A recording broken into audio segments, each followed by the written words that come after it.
নমস্কার, কেমন আছেন সবাই? শ্রেয়ার গৃহকোণে সকলকে স্বাগত। আজ আমরা কোথায় যাচ্ছি বলুন তো?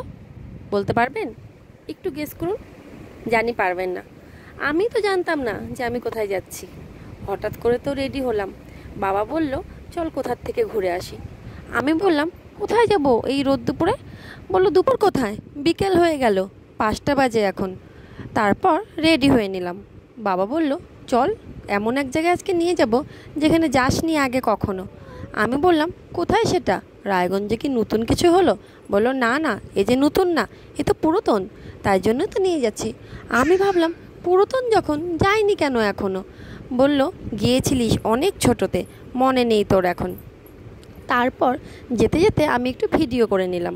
ভাবলাম দেখি কোন সারপ্রাইজ জায়গায় বাবা নিয়ে যাচ্ছে, তাহলে সেটা আমার ফ্রেন্ডদের সাথে শেয়ার করা যাবে। বাবা বলল ভিডিও তো করছিস, আমি কিন্তু কোনো হাইফাই সিনেমা হলে বা রেস্টুরেন্টে বা কোনো পার্কে নিয়ে যাচ্ছি না, আমি কিন্তু একটা নর্মাল জায়গায় নিয়ে যাচ্ছি রে বাবা। ওই দেখো একটা মেলাও এসেছে, খুব সুন্দর। এই জায়গাটাতে আমার হাজব্যান্ডের সাথেই আমি কালকে আসবো। তারপর বাবা আমাকে বলেই দিল বাবা কোথায় নিয়ে যাচ্ছে। বললো হাট দেখতে নিয়ে যাচ্ছি। আজ হলো শনিবার, আজকে হাট বসে, কর্ণজোড়া হাট। আমি বললাম বাহ ওয়াও, সত্যি তো, আমি কখনো হাটে আসিনি। তারপরে এই যে হাটে আমরা চলে এসেছি। বৃষ্টি হয়েছিল আগের দিন রাতে, তার জন্য কাদা ছিল জায়গায় জায়গায়। এই দেখেছো কত রকম হরেক রকমের দোকান বসেছে, কি না পাওয়া যায় এখানে। এই যে কি সুন্দর শাখার দোকান, ওষুধের দোকান, তারপর তেলে ভাজার দোকান। এই যে এখানে সিঙ্গারা, এইসব তেলে ভাজাগুলো বিক্রি হচ্ছে, দেখেই কিন্তু খুব খেতে ইচ্ছা করছিল, যদিও আমি পরে কিনেছিলাম। তারপর এখানে পেন, খাতা, কলম, আয়না, চিরুনি, মানে বিভিন্ন জিনিস পাওয়া যায়, জামা কাপড়ের দোকান থেকে শুরু করে। আর সব থেকে যেটা মজা পেয়েছে আমার মিহু কিন্তু খুব আনন্দ করেছে সেখানে গিয়ে, ঘুরে বেড়াচ্ছিল এই দোকান ওই দোকান। আর প্রথম দেখেছে তো, যদিও 1.5 বছর বয়সে হাটে চলে আসলো, আর আমি কিন্তু এত বড় একটা ধেরি মেয়ে হয়ে তারপর হাটে আসলাম। সবাই বলবে হয়তো এখনও হাটে যাওনি? না বাবু, আমি এখনও হাটে আসিনি। বাবা বলল এসেছিলাম, অনেক নাকি ছোটো ছিলাম তখন। তাছাড়া তো আমার আসা হয়নি। অ্যাকচুয়ালি আমি বাজারে একটু কমই যাই, মা বাবাই বাজার করে, তাই জন্য আমার আর বাজারটাতে যাওয়া হয় না।